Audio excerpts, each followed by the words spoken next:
Herbert Macaulay was a different person to many people. To Mr. Henry Carr, he was a self-centered bigot. To Nigeria as a country, he was a nationalist. He founded the first political party that even produced the first president. In an article on Business Day newspaper in November 2020 by Femi Olukbile, titled Adventures of Eleko Staff Office, the article describes some of the events experienced by Herbert Macaulay. In 1920s, Chief Amadu Tijani Oluwa took the colonial government to court for taking his land without compensation. The Lagos court now ruled in favor of the colonial government that they did not need to compensate him. Chief Tijani Oluwa was not happy with this judgment, so he now decided to take the matter to a higher court. And at that time, there was a court in Britain called the Privy Council. It was the highest adjudicating body in the British Empire. So Chief Tijani Oluwa embarked on a sea journey from Lagos to London.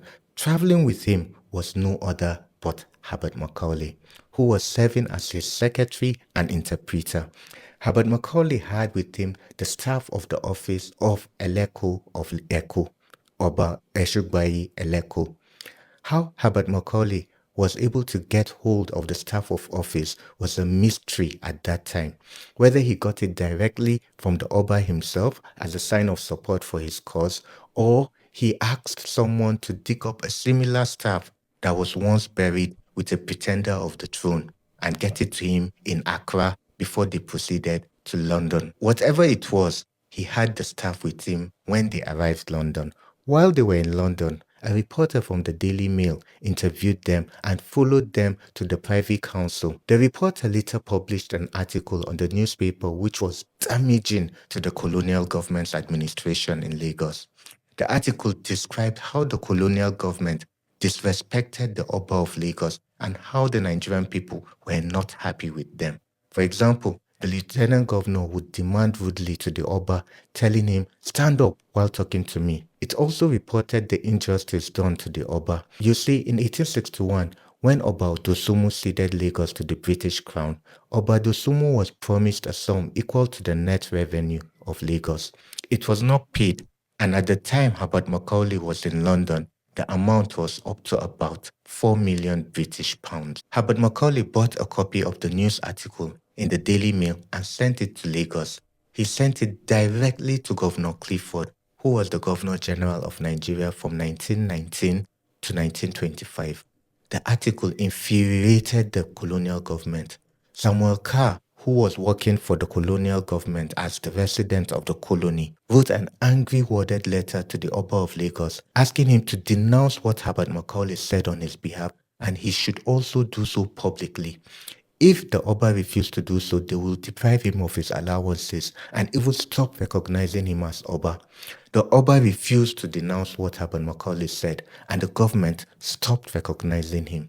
In June 1921, Chief Tijani Oluwa won his case in London against the colonial government. People of Lagos were happy. Eshugbayi Eleko was then removed from his throne as Oba of Lagos, and he was now exiled to Oyo. Herbert Macaulay came in again and fired another petition to the Privy Council in London. This was the second time. The Privy Council now gave a judgment that the colonial government should find a way to make peace. The colonial government in 1931 reinstated Eshugbayi Eleko. Lagos rejoiced and songs were composed. Herbert Macaulay went on to expose corruption in the handling of railway finances, racial discrimination in the civil service, and he also co-founded the National Council of Nigeria and the Cameroons in 1944, which helped Nigeria to gain independence. In 1913, he was convicted by the colonial government for alleged misappropriation of funds from an estate that he was managing. In 1928, he was convicted for sedition after his newspaper published a rumor that the colonial government was planning to unalive the Oba of Lagos. The two convictions were later considered to be politically motivated to discredit him and tarnish his image. Just recently, President Bola Ahmed Tinubu granted him a posthumous pardon for the two convictions. Bye, guys.